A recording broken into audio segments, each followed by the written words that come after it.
es un poquito complejo este tema. Muy bien, entonces, ya hice la identificación, ahora tengo la obligación de generar medidas de control. De los hallazgos que obtuvimos en el levantamiento de los cuestionarios, por eso viene esta tablita que está anterior, cuando yo obtengo resultados de riesgo de medio, alto y muy alto, yo ya tengo necesidades de generar programas de atención enfocados a corregir esta situación. ¿Qué nos piden estos programas de atención? Establecerlos en 3 niveles, que es plano organizacional, plano grupal y plano individual. Es decir, qué voy a hacer en general, qué voy a hacer por determinados grupos, que pueden ser los departamentos, género, para eso sí me sirve también la parte de la división sociodemográfica, y qué debo hacer en el plano individual si tengo ya personas totalmente identificadas con la problemática. Y estas acciones de control también tienen que cumplir con requisitos. Estos requisitos son los del 8.4 y nos pide que describamos qué áreas y personal va a ser sujeto al programa de atención o medida de control, qué tipo de acciones y medidas vamos a aplicar, cuándo lo vamos a hacer, cómo vamos a controlar los avances y cómo voy a medir el impacto, es decir, cómo voy a medir si esto está funcionando. Y aquí viene otro problema. Muchas empresas, aquí es donde están atoradas, porque ya hicieron el levantamiento de los cuestionarios y ahora resulta que dicen, ¿a poco tengo que hacer algo más? Sí. Y miren, aquí me he encontrado con, de repente, personas que les han hecho el análisis y resulta que las recomendaciones son temas de yoga, aromaterapia, coaching con caballos. Incluso hay una empresa, no es broma, hay una empresa que la recomendación fue tener talleres de coloreado de mandalas. Eso, si yo lo pongo, o sea, a ver, vamos a hacer algo. Colorear mandalas. Me gusta, tengo libros para iluminar. Me relaja. Pero, ¿cómo lo documento en un programa de acción en donde yo vea control de avances o que pueda medir el impacto de cómo benefició a los trabajadores colorear mandalas? No puede ser. O sea, los requisitos que me piden no aplican, ¿no? La aromaterapia, me encanta la aromaterapia, duermo con aromaterapia, pero no puedo recomendar aromaterapia como una medida de control porque, pues a lo mejor digo que sí, todas las áreas, voy a poner difusores en cada una de las oficinas a partir de hoy, pero ¿cómo voy a medir el avance y el impacto? ¿Cómo voy a poder medir el impacto de la aromaterapia? Entonces ahí es donde ya esta parte romántica que muchas personas le vieron a la NOM 035 pierde totalmente el romanticismo y se va a un tema práctico. En la plataforma también tienen ustedes un ejemplo de un programa de control, de un plan de control. Aquí está, miren. Lo que buscamos es, este plan de control estuvo totalmente orientado al tema de liderazgo positivo y prevención de la violencia laboral. O sea, no quiere decir que solamente hay un plan de control. O sea, yo hago un plan de control por cada una de las categorías o dominios o áreas que veo que tienen una problemática. Entonces, en este caso, este plan de control o plan de atención o programa para la atención del factor de riesgo es enfocado a mejorar el liderazgo y prevenir la violencia laboral. Así lo titulamos. De acuerdo a los incisos del 8.4, ¿qué áreas de trabajo o trabajadores van a estar sujetos al programa? Gerentes de departamento y líderes de proyecto de todas las áreas de la empresa, así como el personal del departamento de capital humano. ¿Qué tipo de acciones y medidas de control vamos a adoptar? Se revisará el cumplimiento de los programas de capacitación interna de e-learning en temas relacionados al liderazgo lanzados durante 2019, a fin de requerir a todos aquellos que no hayan completado la ruta de capacitación o que hayan obtenido calificación promedio menor a 70 puntos para que recursen los módulos correspondientes a más tardar en el mes de septiembre de 2020. Se contratará un proveedor externo de capacitación acreditado ante la Secretaría del Trabajo a fin de desarrollar un programa de evolución gerencial que permita fortalecer las competencias de liderazgo. Se contratará un proveedor externo que facilite contenidos informativos y de sensibilización relacionados al impacto de la violencia laboral en los centros de trabajo. Entonces ya te dije a quiénes va a aplicar y qué vamos a hacer. Uno, reforzar el programa de capacitación interna, a ver si lo hicieron. Otro, contratar a alguien para que nos los capacite en liderazgo. Y otro, traer otro proveedor para hablar de temas de violencia laboral. ¿Cuándo vamos a programar la realización? En mayo del 2020, revisar el cumplimiento de programas de capacitación interna y evaluar proveedores para analizar sus propuestas.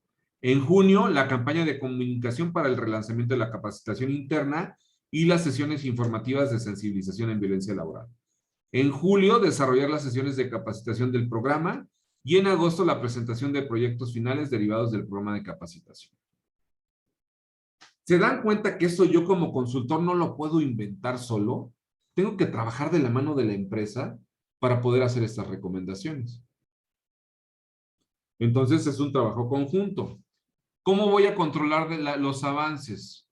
El área de formación presentará el informe de cumplimiento. El área de consumos internos evaluará las propuestas. El área de capital humano coordinará y supervisará la implementación de los programas. ¿Cómo vamos a evaluar la aplicación de las medidas de control? Los participantes deberán acreditar exámenes de conocimientos de cada uno de los módulos, obteniendo una calificación de por lo menos 70 sobre 100 puntos. ¿Quién va a ser responsable de la ejecución? La persona responsable de la implementación y seguimiento del control de este proyecto será Mariana Aguilar, titular del área de formación y desarrollo organizacional. Lo firman aquí el coordinador del comité de vigilancia de la NOM y la responsable del proyecto. Y estoy cumpliendo con los 6 requisitos que me pide la norma que deben de tener documentados los programas de atención. ¿Qué les parece? Ya no estuvo tan fácil, ¿verdad? He visto programas de atención que es una tabla de Excel. No sé, no estoy seguro si el inspector de la Secretaría del Trabajo me lo daría por bueno, porque no puede identificar claramente lo que está pidiendo la norma. Entonces, sí, los programas de atención llegan a ser también un dolor de cabeza, y llegan a ser un dolor de cabeza porque la empresa muchas veces piensa que ya con tenerlos, ya cumplió. ¿Qué sucede en el segundo periodo o en el siguiente periodo de implementación? Por ejemplo, con las empresas que estamos asesorando y que estamos llegando ya al segundo periodo. Yo parto de revisar, a ver, vamos a ver tus programas de atención que se definieron y vamos a ver cuál es el avance. ¿Qué has hecho? ¿Qué no has hecho? Eso es un tema porque ahorita con el tema de COVID, pues muchos de los programas no se pudieron cumplir cabalmente porque cambió el escenario, cambiaron los presupuestos, hubo tema contingente, ¿verdad? Pero hasta ahí, desde ahí tengo que partir, porque el tema de la norma no es un tema solamente o exclusivamente de cumplimiento, es un tema de verdaderamente identificar y minimizar los factores de riesgo psicosocial. Entonces, sí es un temita un poquito más complejo, ¿no creen? ¿Qué les parece hasta aquí? Ya los Bastante espanté. pesado. ¿Mandé?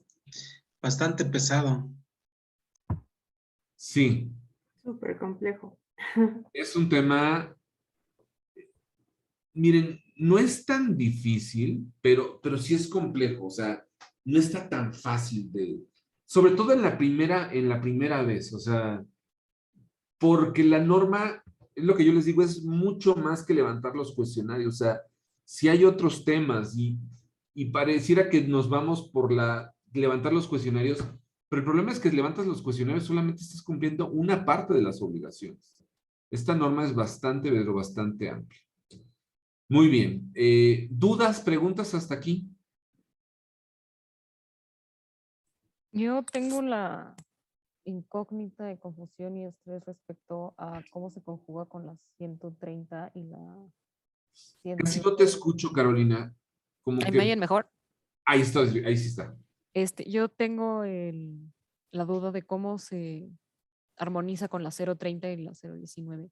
O sea, si por ejemplo, a mí me dicen, oye, quiero que me implementes la NOM 035, entonces implícitamente va la implementación del 030 y además implícitamente va la 019. Sí. De hecho, estas son previas a la 035.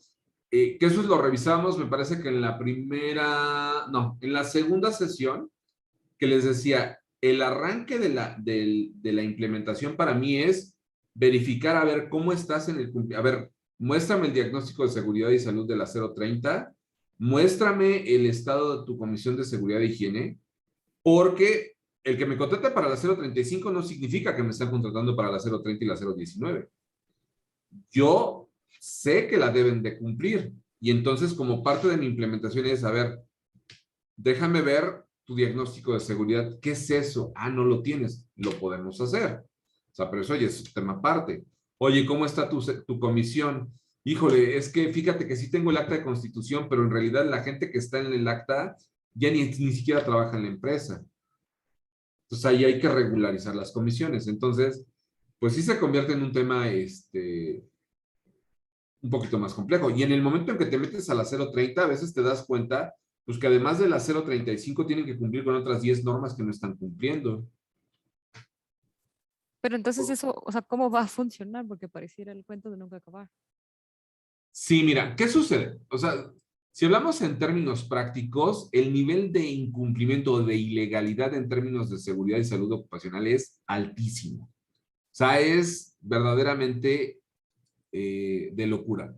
Las empresas tenemos, digamos, podríamos ponerlo como en tres diferentes niveles de obligación, ¿no? Tenemos el tema del SAT, ¿no? Las obligaciones fiscales. Hablando en términos de los trabajadores, ¿no? Pues tenemos que hacer los enteros de retenciones del impuesto sobre la renta y todo esto, ¿no? Ok. PTU, todo esto. Todo lo que es fiscal SAT, ahí lo tenemos. A la vista. Eso si no presentas las declaraciones, pues tienes términos donde tienes que presentar declaraciones. Si no las presentas, vienen y te hacen una auditoría y te multan y todo. Ahí se dan cuenta que no estás cumpliendo porque no estás presentando tus declaraciones. Otra obligación es el tema de seguro social, seguridad social. Debemos de tener inscritos a los trabajadores en el seguro social y hay que pagar las cuotas sobre las patronales. En el momento que no las pagas, puta, el seguro social es la entidad fiscalizadora más eficiente que tenemos en México. O sea, es la única dependencia que si tú no pagas tus cuotas obrero patronales, en un mes ya te están embargando, ¿no? Entonces, ¿qué pasa? Pero como tienes que hacer los pagos, los enteros de las cuotas obrero patronales, si no lo pagas, se dan cuenta. Y la otra tercera obligación son las obligaciones en seguridad y salud en el trabajo. Pero ¿cuál es el problema? Que aquí hay un alto nivel de incumplimiento. ¿Por qué? Porque aquí no tienes que presentar ninguna declaración, porque aquí no hay plazos o términos de cumplimiento. Aquí esto tú lo tienes que cumplir y ¿en qué momento tienes que acreditar el cumplimiento? Hasta que te llega una inspección. Pero hay empresas que les llega una inspección y resultó que nunca sabían o nunca supieron que tenían que cumplir con todo esto. Y mira, ¿qué sucede? Cuando yo empecé con el tema de la NOM 035, que con algunos de mis clientes me empecé a acercar a ver, oye, mira, hay esto, bla, bla, empezamos a hacer una labor de difusión y de culturización. Llegué con un cliente que además es primo de mi esposa, es mi compadre, y le dije, oye, fíjate que hay esta norma, ¿qué onda? Y su respuesta es, ay, eso nosotros no lo tenemos que cumplir. Ni te preocupes, eso se va a convertir en letra muerta como las demás normas de la Secretaría del Trabajo. ¿Cómo? A ver, cuéntame. Sí, no, eso en la vida nos han revisado, nada. Nosotros no cumplimos, aquí nunca nos han venido a inspeccionar. Es letra muerta.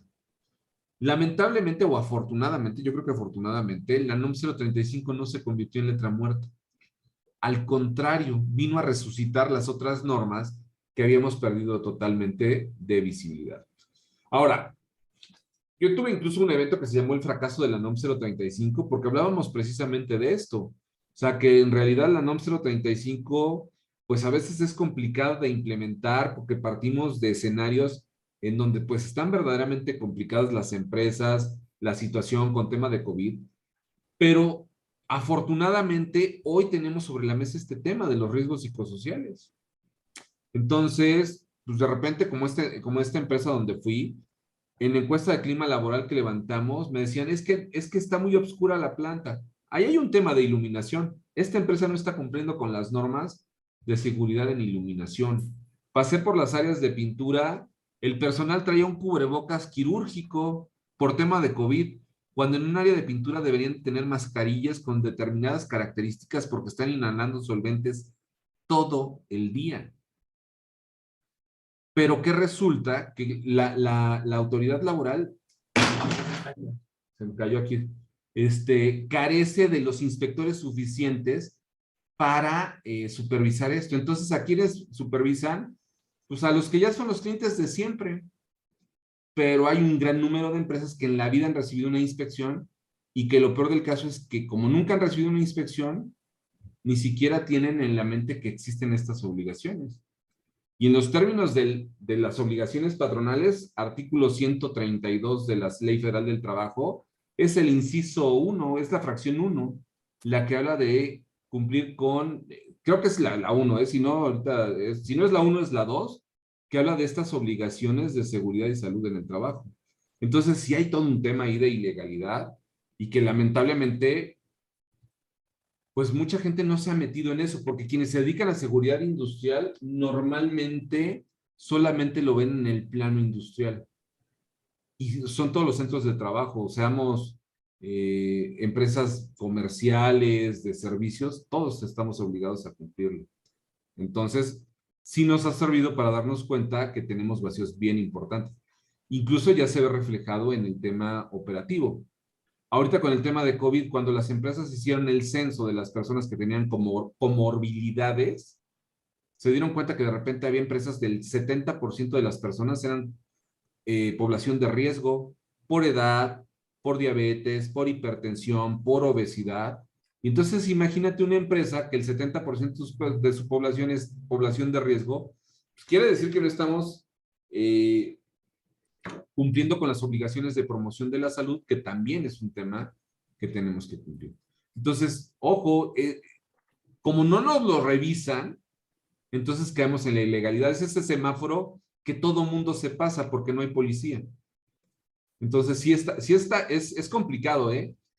Y el problema está que esto ya no se va a echar atrás, porque una de las condiciones, y de hecho tú, obviamente tú lo conoces, Carolina, todo el tema de la reforma laboral, mucho tiene que ver por presión internacional, del Acuerdo 190 de la Organización Internacional del Trabajo, del TEMEC, porque tenemos que igualar las condiciones laborales. Las condiciones laborales no solamente es un tema salarial, es un tema de todas las demás condiciones laborales que no estamos a nivel para competir con Canadá y Estados Unidos. Y también del acuerdo del Asia-Pacífico hay todo esto, ¿no? Entonces, si le agregas el tema del convenio 190 de la OIT, la presión que tenemos por tratados de libre comercio con los de Norteamérica y el de Asia-Pacífico, y le agregas la Agenda 2030 de la ONU, que uno de los objetivos de desarrollo sustentable es el tema de empleo digno, nos damos cuenta que esto ya no va para atrás, sino que tenemos que evolucionar en la cultura laboral. Entonces, sí es un tema que qué bueno que no estén todavía inspeccionando, porque nos da materia para ir avanzando e ir resolviendo estas situaciones y verdaderamente impactar en nuestros entornos laborales.